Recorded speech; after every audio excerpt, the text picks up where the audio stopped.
நம்முடைய செய்திக்கு ஆதாரமாக அப்போஸ்தலனாகிய பவுல் எபேசியருக்கு எழுதின நிருபம் 4வது அதிகாரம் 31, 32. எபேசியர் 4, 31, 32 வாசிக்கிறேன். சகலவிதமான கசப்பும் கோபமும் மூர்க்கமும் கூக்குரலும் தூஷணமும் மற்ற எந்த துர்க்குணமும் உங்களை விட்டு நீங்க கடவது. ஒருவருக்கொருவர் தயவாயும் மன உருக்கமாயும் இருந்து கிறிஸ்துவுக்குள் தேவன் உங்களுக்கு மன்னித்தது போல நீங்களும் ஒருவருக்கொருவர் மன்னியுங்கள். இங்கே சொல்லப்பட்ட ஒரு வார்த்தை, கிறிஸ்துவுக்குள் தேவன் உங்களுக்கு மன்னித்தது போல நீங்களும் ஒருவருக்கொருவர் மன்னியுங்கள். கொலோசியர் 3வது அதிகாரம் 13வது வசனம். ஒருவரை ஒருவர் தாங்கி ஒருவர் பேரில் ஒருவருக்கு குறைபாடு உண்டானால் கிறிஸ்து உங்களுக்கு மன்னித்தது போல ஒருவருக்கொருவர் மன்னியுங்கள். இன்றைக்கு நாம் பார்க்க போகிற தலைப்பு மன்னிப்பு, இல்லைங்களா? மன்னிப்பு என்பது ஒரு உணர்ச்சி அல்ல, அது ஒரு தீர்மானம். ஆவியினாலே உந்தப்பட்டு விருப்பத்தோடு நாம் எடுக்கக்கூடிய ஒரு முடிவு, அதுதான் மன்னிப்பு. மன்னிப்பு என்பது தவறை நியாயப்படுத்துவது அல்ல, ஆனால் அந்த காயத்தின் கட்டுகளிலிருந்து நம்மை நாமே விடுவித்துக் கொள்வது. அது ஒரு சலுகை அல்ல, அது விடுதலை. கொஞ்சம் கஷ்டமான காரியம் இல்லையா? சிந்திச்சு பாருங்களேன். மன்னிப்பு அப்படிங்கிறத ரொம்ப எளிதா பேசிடுறோம். ஆனா நம்முடைய வாழ்க்கையில யாரோ ஒருத்தர் நம்முடைய நம்பிக்கையை உடைத்திருந்திருக்கலாம், நமக்கு யாரோ ஒருவர் துரோகம் செய்திருக்கலாம், யாரோ ஒருவர் நம்மை அவமானப்படுத்தி இருக்கலாம், அல்லது நம்முடைய குடும்பத்தை அவர்கள் அவமானப்படுத்தி இருந்திருக்கலாம், அல்லது நம்முடைய வாழ்க்கையே தலைகீழாக மாற்றி போடக்கூடிய ஒரு காரியத்தை அவர்கள் நம்முடைய வாழ்க்கையிலே செய்திருக்கலாம். அப்படிப்பட்ட நபர்கள், நம்முடைய காயம் பெரியதாக இருக்கலாம், ஆற முடியாத ஒரு ஆற்றக்கூடாத ஒரு வடுவாக கூட அது இருக்கலாம். ஆனால் வேதம் தெளிவாக சொல்லுகிறது, மன்னியுங்கள். இந்த மன்னிப்பு அப்படிங்கிற சொல்லி வரும் பொழுது இப்படிப்பட்ட ஆட்களை எல்லாம் நான் எப்படி மன்னிக்கிறது? ஒருவேளை நான் மன்னிச்சிட்டேன்னா இது அவங்க செய்தது சரி அப்படின்னு சொல்லி ஆயிரும் இல்லையா? இல்ல இது அவங்க ஒரு அட்வான்டேஜா எடுத்துக்குவாங்க இல்லையா?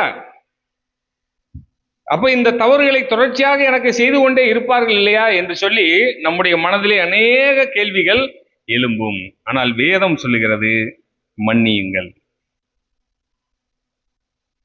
நெதர்லாந்து நாட்டிலே பொரிபெம்பும் என்ற ஒரு சகோதரி, கிறிஸ்தவ பெண்மணி, அந்த நெதர்லாந்து நாட்டிலே யூதர்களுக்கு அடைக்கலம் கொடுத்தார்கள் என்று சொல்லி அந்த 2ஆம் உலக போரின் சமயத்திலே அவர்களை அந்த கான்சென்ட்ரேட் கேம்ப், அவர்களை அந்த கொடுமை முகாமிற்கு அழைத்து போகிறார்கள்.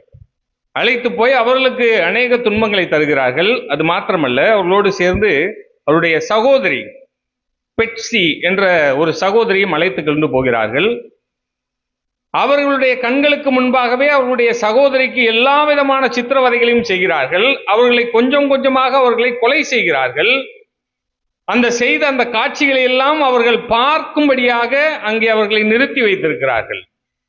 இது நடந்து முடிந்த பிற்பாடு அந்த சகோதரி அவர்கள் மரித்து போகிறார்கள். ஆனால் இந்த அம்மையார் ஒரு சபையிலே ஒரு சின்ன ஒரு கூட்டத்திலே அவர்கள் பிரசங்கத்தை முடித்து வெளியே வரும் பொழுது அந்த சிறைக்கூடத்திலே எவன் அந்த காரியத்தை எல்லாம் செய்தானோ அவனை பார்க்கிறார்கள். அவன் அவர்களிடத்திலே வந்து, அம்மா, நீங்கள் செய்த இன்றைக்கு சொன்ன இந்த பிரசங்கம் மிகவும் அருமையாக இருந்தது, நீங்கள் மன்னிப்பு குறித்து எடுத்திருக்கிறீர்கள், நீங்கள் என்னை மன்னிக்கிறீர்களா என்று சொல்லி அந்த நபர் கேட்கிறார்.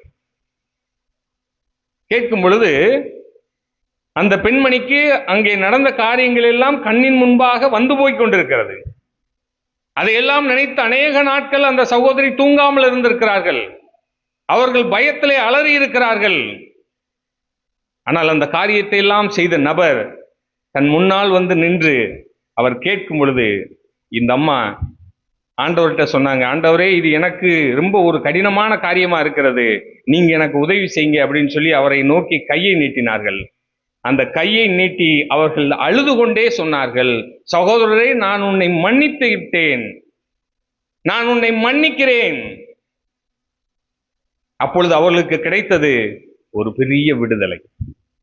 பிரியமானவர்களே, மன்னிப்பு என்பது நாம் அவர்களுக்கு காட்டக்கூடிய தயவோ அல்லது அவர்களுடைய தவறை நியாயப்படுத்தக்கூடிய காரியமோ அல்ல.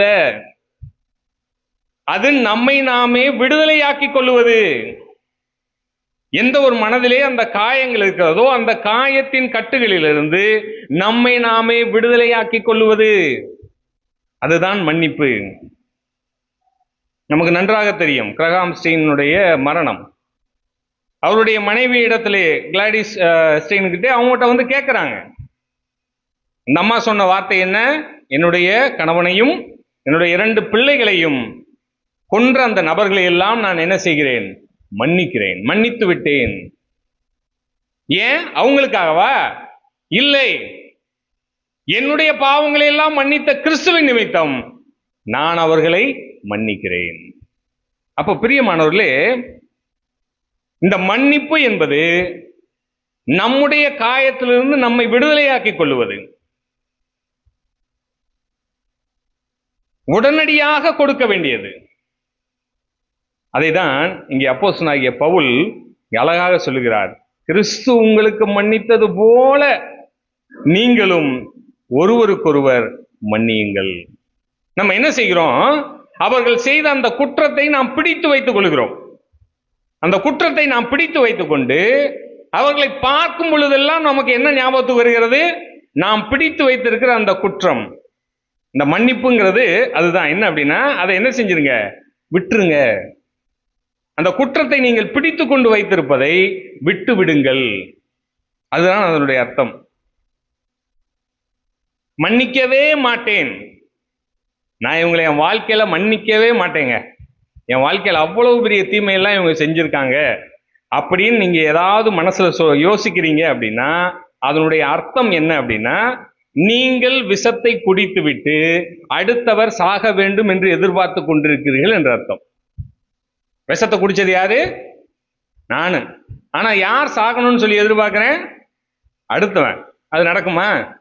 அப்போ பிரியமானவர்களே, நீங்கள் மன்னிக்க மாட்டேன் என்று சொல்லுவது உங்களை நீங்களே நீங்கள் என்ன செய்தீங்க?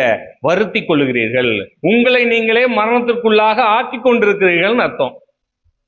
இப்போ நம்ம யூஸ் பண்ற வார்த்தை மன்னிப்பு அப்படிங்கிற வார்த்தை ரொம்ப ஒரு நார்மலான ஒரு வார்த்தை. அது அதனுடைய மொழி என்ன அப்படின்னு பாத்தீங்கன்னா, அது உருது மொழியை சார்ந்தது. சரிங்களா? உருதுல இருந்து எடுக்கப்பட்ட ஒரு வார்த்தை தான் இந்த மன்னிப்பு. மாஃப் என்கிற ஒரு வார்த்தையினுடைய ஒரு தமிழாக்கம் மன்னிப்பு அப்படின்னு சொல்லி மாறிடுச்சு. சரிங்களா? இப்ப இந்த மன்னிப்பு அப்படிங்கிறதுக்கு பழைய ஏற்பாட்டிலேயும் நிறைய காரியங்கள் இருக்கு, புதிய ஏற்பாட்டிலையும் நிறைய காரியங்கள் இருக்கு. இந்த 2 வார்த்தைகள் ரொம்ப முக்கியம். என்ன அப்படின்னா, எபிரேயத்துல கிட்டத்தட்ட 3 வார்த்தைகள் இந்த மன்னிப்பு என்பதற்கு பயன்படுத்தப்பட்டிருக்கிறது. வேகமா சொல்லிட்டு போறேன். ஒன்னு என்ன அப்படின்னா, சாலக் அப்படின்னா குற்றத்தை நீக்குதல், தண்டனையை வழங்காமல் இருத்தல். தேவன் நம்மீது காண்பித்த அந்த பாவ மன்னிப்பு என்பது இந்த வகையை சார்ந்தது. என்னன்னா, நமக்கு தண்டனை அளிக்கவில்லை. நம்முடைய பாவத்திற்கு நம்ம எங்க போயிருந்திருக்கணும்? நம்முடைய மரணத்துக்கு பிற்பாடு நாம் ஆக்கினை தீர்ப்புக்குள்ளாக செல்ல வேண்டும். ஆனால் தேவன் அதை என்ன செய்தார்? நம்முடைய பாவங்களை எல்லாம் மன்னித்திருக்கிறார். அருமையா அன்னைக்கு சங்கீதம் வாசிக்கும் போது வாசிச்சோம் இல்லையா? மேற்குக்கும் கிழக்குக்கும் எவ்வளவு தூரமோ அவ்வளவு தூரமாய் நம்மை விட்டு நம்முடைய பாவங்களை ஆண்டவர் என்ன செய்திருக்கிறார்? வைத்திருக்கிறார். சமுத்திரத்தின் ஆழத்திலே நம்முடைய பாவங்களை எல்லாம் போட்டு வைத்திருக்கிறார். தன்னுடைய முதுகுக்கு பின்னாக நம்முடைய பாவங்களை எல்லாம் எரிந்து விட்டார். அப்ப என்னுடைய பாவங்களை எல்லாம் ஆண்டவர் மன்னித்து விட்டார் அப்படின்னு சொல்லி சந்தோஷப்படுகிற நாம் அடுத்தவருடைய பாவங்களை நாம் எப்படி பார்க்கிறோம்? அவர்களை நாம் மன்னிக்க தயாராக இருக்கிறோமா? அப்ப பிரியமானவர்களே, எபிரேய வாசியிலே சாலக் என்ற வார்த்தை யாத்திராகமம் 34வது அதிகாரம் 9வது வசனம், சங்கீதம் 103 3 அதுவும் அதே தான். அதுலேயும் உன்னுடைய பாவங்களே உன்னுடைய அக்கிரமங்களை எல்லாம் மன்னித்து உன்னுடைய நோய்களை எல்லாம் குணமாக்கி என்று நாம் வாசிப்போம். சங்கீதம் 103:3. யாத்ரா 34:9. அந்த 34:9 அங்கே மோசே என்ன செய்கிறார்? ஆண்டவருக்கு முன்பாக சொல்கிறார், எங்களுடைய அக்கிரமங்களை எல்லாம் மன்னியும். அதுக்கு என்ன அர்த்தம் அப்படின்னா, அதற்கேற்ற அந்த தண்டனையை எங்களுக்கு தராதேயும், எங்களுடைய பாவங்களுக்கு தக்கதாக எங்களுக்கு சரி கட்டாமல் இரு அப்படிங்கிறது தான் அதனுடைய அர்த்தம். சரிங்களா? அதே போல என்னாகமம் 14:19-20 இதுலயும் இதே பதம் தான் பயன்படுத்தப்பட்டிருக்கிறது. மன்னிப்பு என்பது குற்றத்தை நீக்குதல், தண்டனையை வழங்காமல் இருத்தல். அடுத்ததா இன்னொரு வார்த்தை நாசா. நாசா என்ற ஒரு எபிரேய வார்த்தை. இதனுடைய அர்த்தம் என்ன அப்படின்னா, ஒருவரின் பாவத்தை சுமந்து அகற்றுவது. ஒருவரின் பாவத்தை சுமந்து அகற்றுவது என்ன அப்படின்னா, ரொம்ப நாளா அந்த ஒரு சுமை அவர்களுடைய இருதயத்துல இருந்துகிட்டே இருக்கு. அந்த இருதயத்தில் இருக்கக்கூடிய அந்த சுமையை நீக்குவதுன்னு அர்த்தம். இதை புரிஞ்சுக்கிறதுக்கு ஒரு ஆதியாகமம் 50வது அதிகாரம் 17வது வசனம்.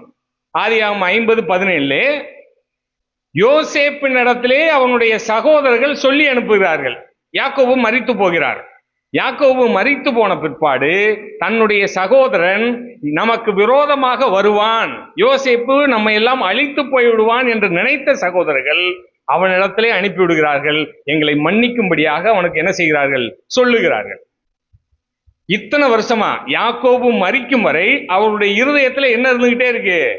அந்த ஒரு சுமை இருந்துகிட்டே இருக்கு, அந்த குற்ற உணர்ச்சி இருந்துகிட்டே இருக்கு. இதை யாராவது ஒருத்தர் என்ன செய்யுங்க? இறக்கி வையுங்கள். அதை தான் யோசேப்பு செய்தார். யோசேப்பு என்ன செய்தார்? இதற்காக நீங்கள் கவலைப்படாதீர்கள், நீங்கள் எனக்கு தீமையை செய்ய நினைத்தீர்கள், ஆனால் ஆண்டவர் இவைகளை நன்மையாக மாற்றி தந்தார் அப்படின்னு சொல்லி அவர்களை மனப்பூர்வமாக மன்னித்ததை அவர் மீண்டுமாக அங்கே சொல்லுவதை பார்க்க முடியும். சரிங்களா? இது இரண்டாவது அர்த்தம். மூன்றாவது வார்த்தை காஃபர் அப்படிங்கிற வார்த்தை. இந்த காஃபர் வார்த்தையினுடைய அர்த்தம் என்னன்னா, பாவத்தை மூடுதல், பரிகாரம் செய்தல், பாவத்தை மறைத்தல். சங்கீதத்தை வாசிக்கும் இல்லையா, தன்னுடைய பாவங்களை அறிக்கிற ஒருவன் என்ன செய்வான்? அந்த இரக்கத்தை பெறுவான். லேவியராகம் முழுவதும், லேவியராகமம் 16வது அதிகாரம் 16-17 இவை எல்லாம் இந்த பாவத்தை மூடுவதை குறித்து பேசுகிறது. அதுதான் மன்னிப்பு. எப்பொழுது ஒருவன் பலியை செலுத்துகிறானோ அப்பொழுது அவனுடைய பாவங்கள் மன்னிக்கப்படுகிறது. இதுதான் பழைய ஏற்பாட்டினுடைய ஒரு நிபந்தனை. சரிங்களா? அப்போ அந்த பாவத்தை மூடுதல், அதற்கு பெயர் மன்னிப்பு. தண்டனையை தவிர்த்தல், அதற்கு பெயர் மன்னிப்பு. தன்னுடைய அந்த ஒருவருடைய பாவத்தை சுமந்து அகற்றுவது மன்னிப்பு. புதிய ஏற்பாட்டுக்கு வந்தீங்கன்னா இதனுடைய வார்த்தை, கிரேக்க வார்த்தை அபியேமி.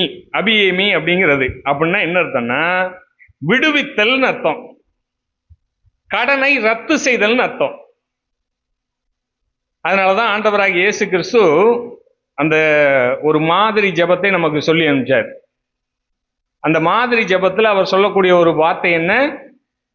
எங்கள் கடனாளிகளுக்கு நாங்கள் மன்னிக்கிறது போல எங்கள் கடன்களை நீர் மன்னியும். அப்படித்தானே சொல்றாரு? கடனாளிகளுக்கு நாங்கள் மன்னிப்பது போல. அது ஒரு கடன். அந்த கடன் பத்திரத்தை கிழித்து போடுதல், அதுதான் அதனுடைய மன்னிப்புங்கிறதுக்கான அர்த்தம். லூக்கா 23:34 ஆண்டவராகிய இயேசு கிறிஸ்து கல்வாரி சிலுவையிலே அங்கே தொங்குகிறார். அப்பொழுது சிலுவையில் சிந்தின முதல் வார்த்தை என்ன வார்த்தை? பிதாவே, இவர்களை மன்னியும், தாங்கள் செய்கிறது இன்னதென்று அறியாதிருக்கிறார்களே. யாராவது ஆண்டவராகிய இயேசு கிறிஸ்துவிடம் மன்னிப்பை கோரினார்களா? இல்லை. மனமு தானாக முன் எடுக்கக்கூடிய ஒரு தீர்மானம். என்ன தீர்மானம்? பிதாவே, இவர்களை மன்னியும். ஸ்தேவானை கல்லெறிவதற்கு அங்கே இருக்கக்கூடிய யூத ஜனங்கள் எல்லாரும் அங்கே கூடிவிட்டார்கள். அவன் மரிப்பதற்கு முன்பதாக சொன்ன வார்த்தை என்ன வார்த்தை? இந்த குற்றத்தை இவர்கள் மேல் சுமத்தாதிரும், இவர்களை மன்னியும். அப்ப பிரியமானவர்களே, மன்னிப்பு என்பது முதலாவதாக புரிந்து கொள்ள வேண்டியது, அது நமக்கு விடுதலையை தரக்கூடியது. அடுத்தவர்களுக்கு தயவு பாராட்டுவது அல்ல, நம்மை நாமே விடுவித்துக் கொள்வது, அந்த கடனை நாம் ரத்து செய்வது. அடுத்து இரண்டாவதாக இன்னொரு வார்த்தை அபேசிஸ் என்ற வார்த்தை அப்போஸ்தலர் 2:38 வாசிக்கிறோம். பாவத்தின் கட்டிலிருந்து விடுதலை. உங்களுக்கு கிறிஸ்துவின் நாமத்தினாலே பாவ மன்னிப்பு உண்டு என்று சொல்லுவது பாவத்தினுடைய கட்டிலிருந்து ஒரு விடுதலையை அந்த நாமம் தருகிறது அப்படிங்கிறது அதனுடைய அர்த்தம். அடுத்து ரொம்ப ஒரு முக்கியமான ஒரு வார்த்தை இருக்குங்க. இதுதாங்க ரொம்ப ஒரு ஆகச்சிறந்த மன்னிப்புங்கிறதுக்கான ஒரு வார்த்தை. என்ன வார்த்தை அப்படின்னா கரிசோமை அப்படிங்கிற ஒரு வார்த்தை. இது ஒரு கிரேக்க வார்த்தை. கிருபையாய் மன்னித்தல்னு அர்த்தங்க. இலவசமாக மன்னித்தல், கிருபையாக மன்னித்தல். எங்க வாசிக்கிறோம் நம்ம? எபிரேயர் 8வது அதிகாரம் 12வது வசனம் எடுத்தவங்க வாசிங்களேன்.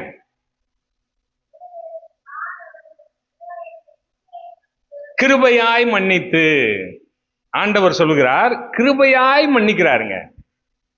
ஆண்டவர் நம்முடைய பாவங்களை எப்படி மன்னிக்கிறார்னா கிருபையாய் மன்னிக்கிறார், இலவசமாய் மன்னிக்கிறார்.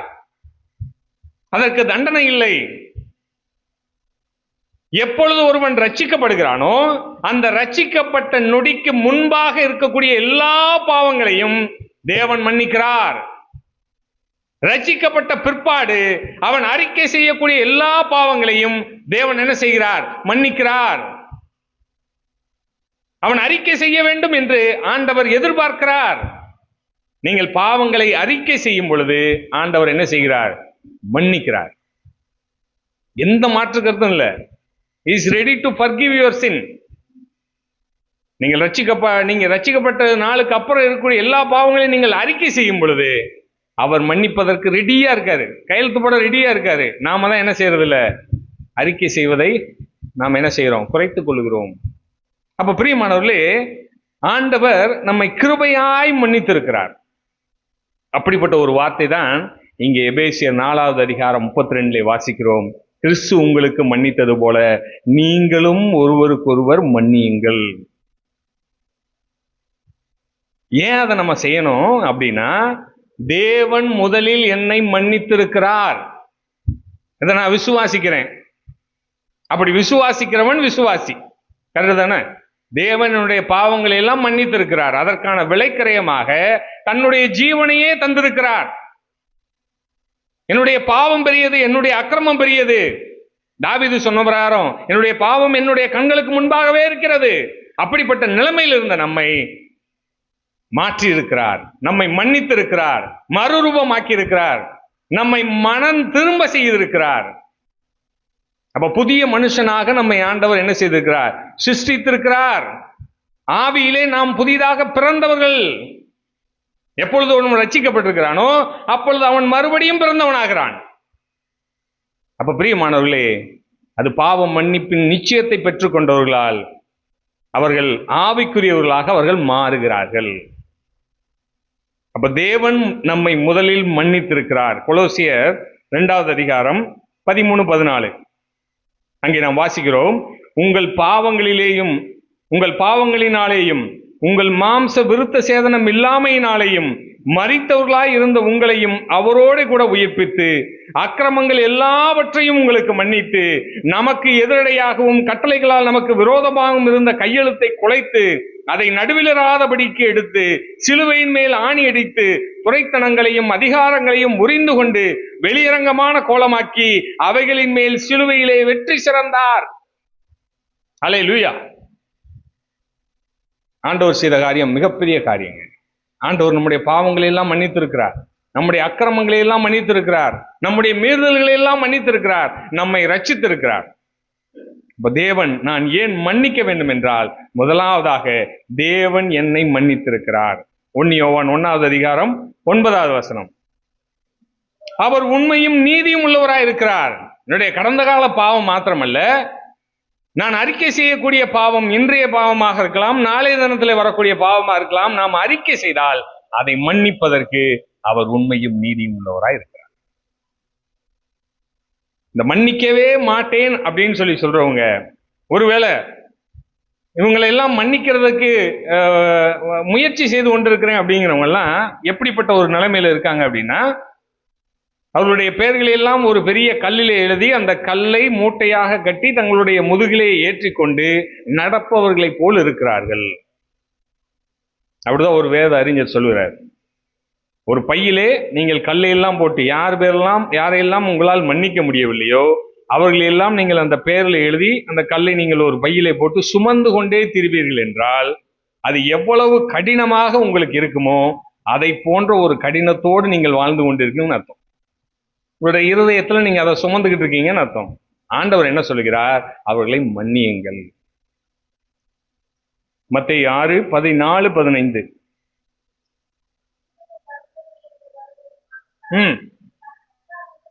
உங்கள் பரமபிதா உங்களுக்கு மன்னிப்பார். 15,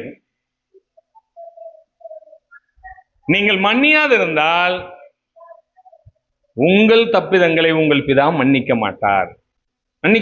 இது ஆப்ஷன் கிடையாதுங்க, இது கட்டளை. அப்போ பிரியமானவர்களே, எபிரேயர் 12:15 இந்த மன்னிக்கல அப்படின்னா இதுல ஒரு பெரிய சிக்கல் என்னன்னா, எபிரேயர் 12:15 இதுல என்ன ஒரு சிக்கல்னா, உங்கள் இருதயத்திலே கசப்புணர்ச்சி வரும்.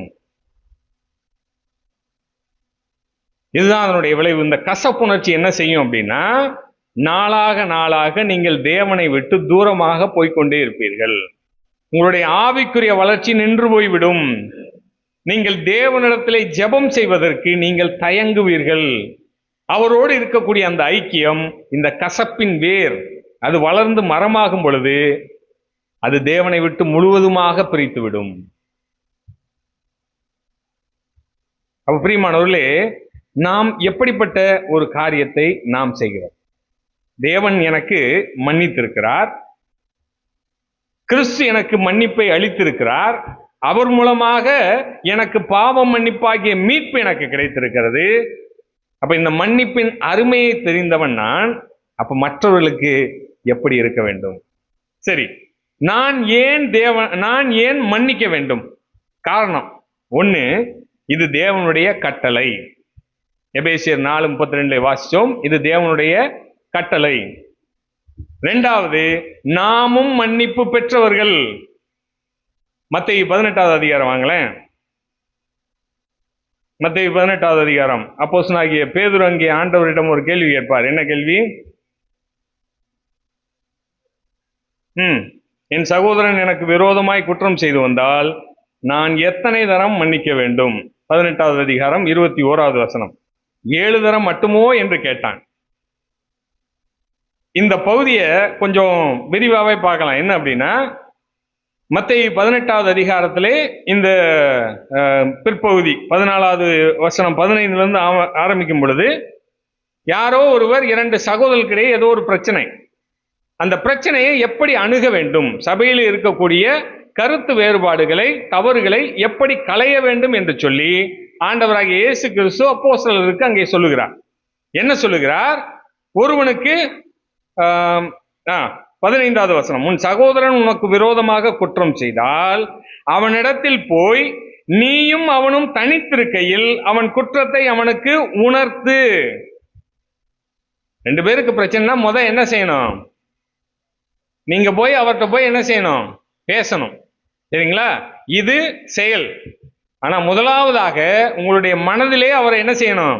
மன்னிக்கணும். அதுதான் புதிய ஏற்பாட்டிலே அப்போஸ்தலனாகிய பவுல் சொன்ன காரியம். கிறிஸ்துவை போல அன்பு கூற வேண்டும், கிறிஸ்துவை போல மன்னிக்க வேண்டும், கிறிஸ்து உங்களை ஏற்றுக்கொண்டது போல நீங்கள் ஏற்றுக்கொள்ள வேண்டும். ரோமர்ல வாசிக்கிறோம் இல்லையா? அப்போ கிறிஸ்துவை போல வாழக்கூடிய ஒரு வாழ்க்கை, அந்த வாழ்க்கையினுடைய ஒரு அடித்தளம் என்ன அப்படின்னா அன்பு, மன்னிப்பு. இந்த 2 குணாதிசயம் கிறிஸ்துவை பிரதிபலித்து காட்டும். எப்படி ஒரு மகன் தன்னுடைய தகப்பனாரை போல் இருந்தால் இந்த உலகம் இந்த பையனை பார்த்தாலே தெரியுது யாரோட மகன் அப்படிங்கிறது தெரியுது அப்படின்னு சொல்லி இந்த உலகம் சொல்லுவது போல, இந்த 2 குணங்களும் இருந்தது என்றால் இவர்கள் கிறிஸ்தவர்கள் என்று மற்றவர்கள் நமக்கு சாட்சி சொல்லுவார்கள். மற்ற உலகத்தாரை போல நாமும் மன்னிப்பு என்ற ஒரு குணாதிசயம் இல்லாமல் வாழ்ந்தோம் என்றால் ஒரு வித்தியாசமும் கிடையாது. ஆண்டவர் எதிர்பார்க்கக்கூடிய ஒரு காரியம், நீங்கள் ஏன் மன்னிக்க வேண்டும் என்றால் தேவன் உங்களை மன்னித்திருக்கிறார், இது தேவனுடைய கட்டளை. அடுத்ததாக பார்க்கிறோம், நாமும் மன்னிப்பை பெற்றிருக்கிறோம். எப்படி? ஆண்டவர் இங்க சொல்லிக்கிட்டே வர்றாரு. சரிங்களா? சபையிலே எப்படி ஒழுங்கு நடவடிக்கை எடுக்கணும்னு. அது அங்க வாவும், நேரம் கம்மியா இருக்கு, அதனால வேகமா போவோம். அப்படி பண்ணும்போது நீ முதலாவதாக தனியாக போய் அவனோட என்ன செய், பேசுங்கிறார். அப்படி கேட்கல அப்படின்னா 2-3 பேரை கூட்டிக் கொண்டு என்ன செய், போய் பேசணும் அப்படிங்கிறாரு. அப்படியும் அவன் மனம் திரும்பல அப்படின்னா அதன் பிற்பாடுதான் எங்க சொல்லணுமா? சபையில சொல்லணும். அங்கே சொல்லப்படுறது பாருங்களேன், அவர்களுக்கும் அவன் செவி கொடாமல் போனால் அதை சபைக்கு தெரியப்படுத்து. சபைக்கும் செவி கொடாது இருப்பானானால் அவன் உனக்கு அஞ்ஞானியை போலவும் ஆயக்காரனை போலவும் இருப்பானாக. இப்படியே சொல்லிட்டே வராருங்க. இப்படி சொல்லிட்டே வரும்போது பேதுருக்கு ஒரு பெரிய ஒரு ஆர்வம். என்ன ஆர்வம்? தண்டனை பத்தி ஆண்டவர் எதுவுமே சொல்லல. தண்டனை பத்தி ஆண்டவர் சொல்லல, மன்னிப்பை குறித்து சொல்லிட்டு வர்றாரு. ஒருவனை எப்படி சீர்பொருந்த பண்ணணுங்கிறத சொல்றாரு. நீங்கள் எவைகளை கட்டவிழ்ப்பீர்களோ அவைகள் கட்டவிழ்க்கப்படும், எவைகளை கட்டுகிறீர்களோ அவைகள் கட்டப்படும். அதனுடைய அர்த்தம் என்ன அப்படின்னா, சபையின் மூலமாக நீங்கள் எடுக்கக்கூடிய ஒழுங்கு நடவடிக்கை, நீங்க என்ன ஒழுங்கு நடவடிக்கைகள் எடுக்கிறீர்களோ அது பரலோகத்திலும் என்ன செய்யப்படும், அங்கீகரிக்கப்படும். அத ஒழுங்கு நடவடிக்கை முடிந்த பிற்பாடு அவர்கள் மனம் திரும்பி வரும் பொழுது நீங்கள் அவர்களை ஏற்றுக்கொள்வீர்கள் என்றால் பரலோகத்திலும் அந்த கட்டு அவிழ்க்கப்படும். அப்போஸ்தலனாகிய பவுல் கொரிந்து பட்டணத்துக்கு அதைத்தான் எழுதுவார். என்னது? உங்களிடத்திலே இந்த பாவத்தை எல்லாம், இந்த தவறுகளை எல்லாம், ஒழுங்கினமான செயல்கள் எல்லாம் செய்தவர்களை நீங்கள் ஐக்கியத்திலே வைத்திருக்கிறீர்கள், இது சரியில்லைன்னு சொல்லி 1 கொரிந்தியரில் எழுதுவார். 2வது கொரிந்தியருக்கு வரும் பொழுது அவர்கள் மனஸ்தாபப்பட்டு விட்டார்கள், அவர்கள் என்ன செய்து கொள்ளுங்கள், திரும்ப சேர்த்து கொள்ளுங்கள் சொல்லுவார். ஆண்டவராக இயேசு கிறிஸ்து சொன்னதனுடைய அந்த சாராம்சம் அதுதான். சரிங்களா? இதை கேட்டுக்கிட்டே இருக்கும்போது அப்போஸ்தலனாகிய பேதுருக்கு ஒரு பெரிய ஆர்வம். தண்டனையை பத்தி சொல்லல. ஏன்னா யூதர்களை பொறுத்தவரை கண்ணுக்கு கண் பல்லுக்கு பல். அப்போஸ்தலனாகிய பேதுருக்கு அந்த காரியம்லாம் ஞாபகம் வருது. வந்த உடனே அவர் திரும்ப கேட்கிறாரு, இதுக்கு ஏதாவது லிமிட் இருக்கான்னு கேட்கிறாரு. அதுதான் அதனுடைய அர்த்தம். ஒரு இத்தனை தடவை தான் ஒருத்தனை மன்னிக்கணும்னு சொல்லி ஒரு லிமிட் இருந்துச்சுன்னா அந்த லிமிட்டுக்கு அப்புறம் என்ன செஞ்சிடலாம், அவனை தண்டிச்சிடலாம். அதுதான் அப்போஸ்தலனாகிய பேதுருவினுடைய எதிர்பார்ப்பு. ஆனால் ஆண்டவர் சொன்னார், என்ன சொன்னார்? 7 தரம் மாத்திரமல்ல, 7 தடவை நீ என்ன செய்யணும், மன்னிக்கணும். அதனுடைய அர்த்தம் என்ன அப்படின்னா, அதுக்கு ஒரு டிஃபனைட்லாம் கிடையாது, அது ஒரு இன்ஃபினிட்டி. 7 × 7 × 7ன்னு சொல்லி 70 தடவை எழுதணும். எழுதி அதனுடைய வேல்யூ என்னவோ அதை ஒரு நாளைக்கு மன்னிக்கிறது. ஒரு நாளைக்கு இத்தனை தவறுகளை உன்னுடைய சகோதரன் செய்தாலும் நீ அவனை என்ன செய்யணும், மன்னிக்கணுங்கிறார். நாம் மன்னிப்பு பெற்றவர்கள், அவரை மன்னிப்பதற்கு நாம் ஆர்வத்தோடு செயல்படுவர்களாக இருக்கணும். சரிங்களா?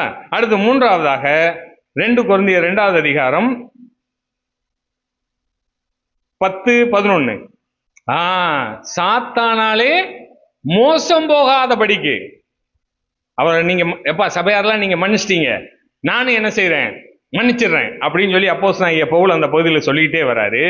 சொல்லிக்கிட்டே வரும்போது அதற்கு உண்டான காரணத்தை சொல்லுகிறார். என்ன காரணம்? சாத்தான். சரிங்களா? அப்போ சாத்தானுக்கு இடம் கொடுக்காதீர்கள். பிரியமானவர்களே, நீங்கள் ஒருவரை மன்னிக்கவில்லை என்றால் நீங்கள் சாத்தானுக்கு இடம் கொடுக்கிறீர்கள் என்று பொருள். சாத்தானுடைய தந்திரங்களை குறித்து அவர் சொல்றாரு. சாத்தானுடைய தந்திரங்கள், ஒன்று உங்களை ஒழுக்கக்கேட்டிலே கொண்டு போய் தேவனை விட்டு பிரிப்பது, அல்லது நீங்கள் மனம் திரும்பி வரும் பொழுது அந்த துக்கத்தை யாரும் ஏற்றுக்கொள்ளாமல் உங்களை மீண்டுமாக சேர்த்து கொள்ளாமல் இருப்பது. இந்த 2 காரியங்கள் சாத்தானுடைய தந்திரங்கள்ல முக்கியமானது. ஒன்று ஒழுக்கக்கேடான காரியங்களில் உங்களை ஈடுபடுத்தி தேவனை விட்டு பிரிப்பது. இன்னொன்று நீங்கள் மனம் திரும்பி வரும் பொழுது சபையார் உங்களை ஏற்றுக்கொள்ளாமல் வைத்திருப்பது, அந்த துக்கத்துக்கான அந்த ஒரு மதிப்பு இல்லாமல் செய்வது. இதுதான் சாத்தானுடைய தந்திரங்கள். சாத்தானுடைய தந்திரங்கள் நிறைய காரியங்கள் இருக்கு. ஒன்று, அவன் நம்மை விசுவாசத்தை சுலகினாலே பிடைப்பான், அது அவனுடைய வேலை. கர்ஜிக்கிற சிங்கம் போல இருப்பான். எதற்கு? நம்மை பயமுறுத்த. நமக்கு சூழ்ச்சி செய்வான், நமக்கு கண்ணிகளை வைப்பான். இதெல்லாம் சாத்தானுடைய தந்திரங்கள். அந்த கண்ணில ஒண்ணு, நீங்கள் யாரையும் மன்னியாமல் இருப்பீர்கள் என்றால் அங்கே சாத்தானுக்கு இடம் கொடுத்து வைத்திருக்கீங்கன்னு அர்த்தம். அடுத்ததா ரோமர் 12வது அதிகாரம் 18-19. சமாதானமாக வாழ, இது ரொம்ப முக்கியங்க. நானே பதில் செய்வேன். ஆண்டவர்கிட்ட ஒப்பு கொடுத்துருங்க. நீங்க ஏன் அதை என்ன செய்றீங்க? பழி வாங்கணும்னு துடிக்கிறீங்க. இப்ப அந்த மத்தேயுல வாசித்தோம் இல்லையா? இதனுடைய முடிவு என்ன அப்படின்னா, லூக்கா 17வது அதிகாரம் 4வது வசனம். லூக்கா 17:4. நீங்க உங்க மனசளவுல மன்னிச்சிட்டீங்க. அவர்கிட்ட நீங்க சொல்லி பாக்குறீங்க, அவர் ஒன்றும் பண்ணல. அதுக்கு அடுத்து ஒண்ணு நடக்குது. என்னது? ஆ ஆ ம் ம் ம் ஆ மனஸ்தாபப்படுகிறேன்னு சொல்லி யாராவது வந்து சொன்னாங்கன்னா அவங்கள என்ன செய்யணுமா? மன்னிக்கணும். அதாவது அதனுடைய ஒரிஜினல் அர்த்தம் என்னன்னா, நான் உன்னை ஏற்கனவே மன்னித்து விட்டேன் என்பதை அவருக்கு தெரியப்படுத்துங்கள். அதுதான் அதனுடைய அர்த்தம். சில பேர் சொல்லுவாங்க இல்லையா, தப்பு செஞ்சது அவன் அவன் வந்து என்ன செய்யட்டும்? சாரி கேட்கட்டும்.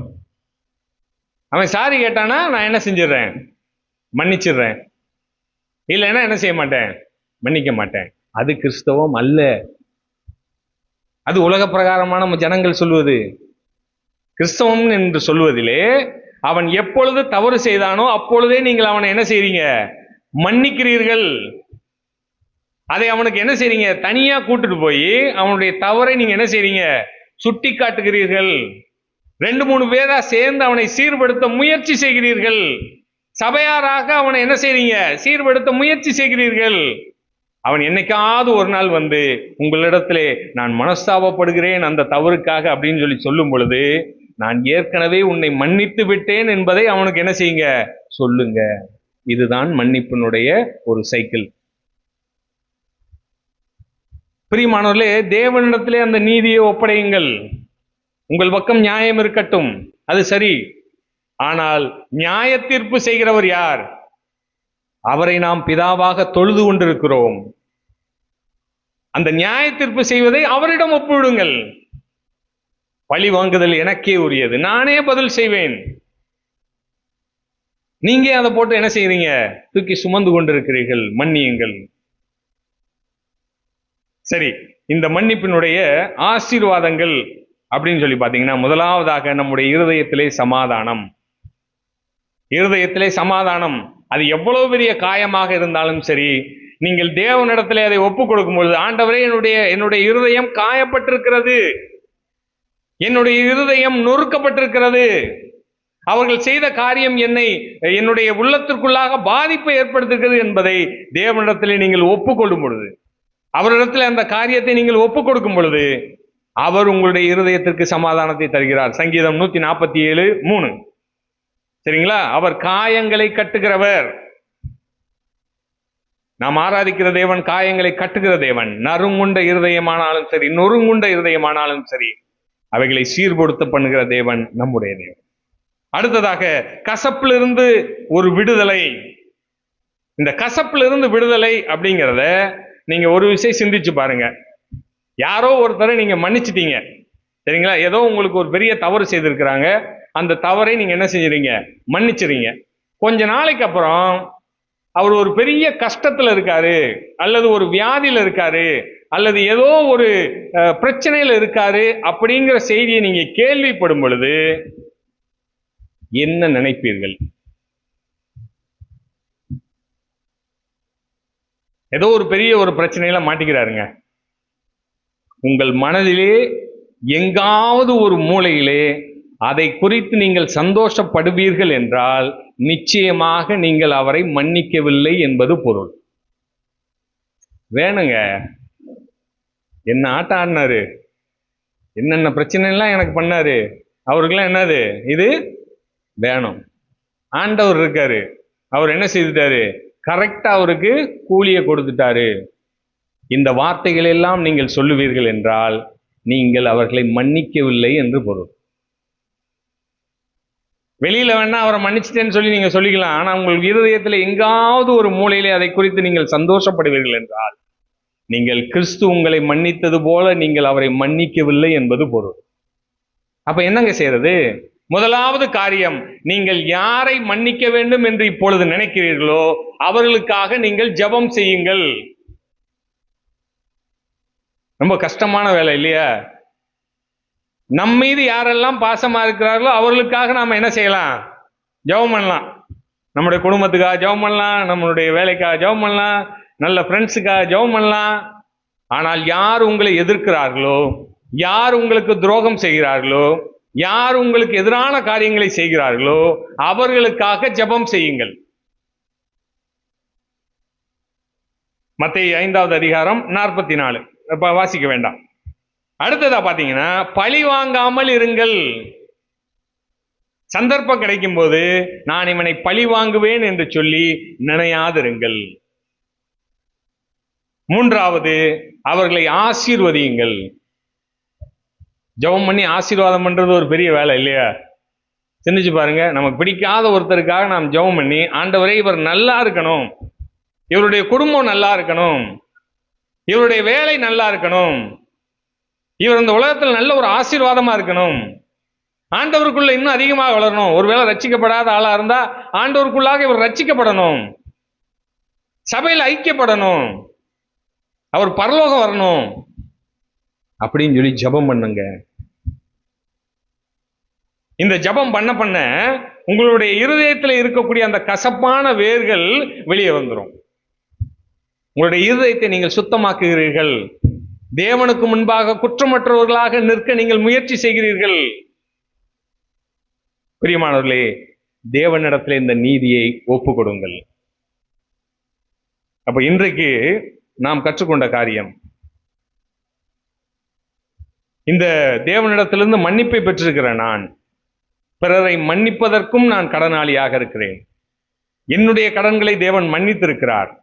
மற்றவர்களுடைய கடன்களை நான் மன்னிக்க நான் ஆயத்தத்தோடு இருக்கிறவனாக இருக்க வேண்டும். அதனாலதான் மத்தேயு 18வது அதிகாரத்துல அந்த 10,000 தாலந்து வாங்கினவன் அந்த 100 ராத்தல் வாங்கின ஒருத்தன்ட்ட முரட்டுத்தனமாக நடந்து கொண்ட காரியத்தை நமக்கு நன்றாக தெரியும். மன்னிப்பை பெற்றுக்கொண்ட நாம் மன்னிப்பை இந்த உலகத்திற்கு தர ஆயத்தம் உள்ளவர்களாக இருக்க வேண்டும். ஏன் செய்ய வேண்டும்? நாம் மன்னிப்பை பெற்றவர்கள், இது தேவனுடைய கட்டளை, சாத்தானுக்கு இடம் கொடாமல் இருப்பதற்காக நான் மன்னிக்கிறேன், சமாதானமாக வாழ நான் மன்னிக்கிறேன். அப்ப எப்படி மன்னிக்கிறேன்? நான் அவர்களை என்னுடைய ஜெபத்திலே தாங்குகிறேன், அவர்களுக்காக நான் தேவனிடத்திலே அவர்களை ஆசீர்வதிக்கும்படியாக நான் ஜெபிக்கிறேன், நான் பழி வாங்காமல் இருக்கிறேன், தேவனிடத்திலே அந்த நீதியை ஒப்படைத்து விட்டேன். பிரியமானவர்களே, இன்றைக்கு சிந்தித்து பாருங்க, உங்களுடைய வாழ்க்கையிலே நீங்கள் யாரையாவது மன்னிக்காமல் இன்னும் இருக்கிறீர்களா? தேவன் உங்களை மன்னித்ததை நீங்கள் நினைத்து பார்க்கிறீர்களா? இன்று நான் யாரை மன்னிக்க வேண்டும்?